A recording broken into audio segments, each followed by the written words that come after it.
Karaniwan dito, pag gantong oras, pag hapon, after work, naglalakad ka ng mga aso mo, nilalakad mo.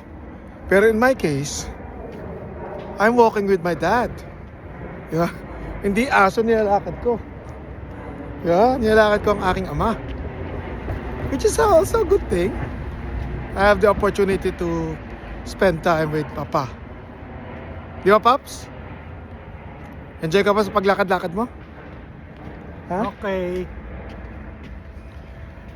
Life simple pleasures. Enjoy it. Enjoy it while you can. Love you, Pops. Okay.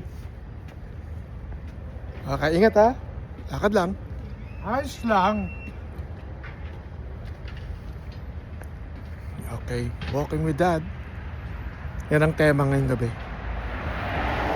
So, yeah, spending good times.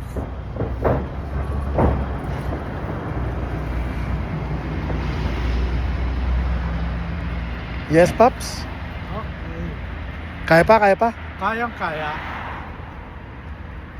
Ginabi na. Peace out.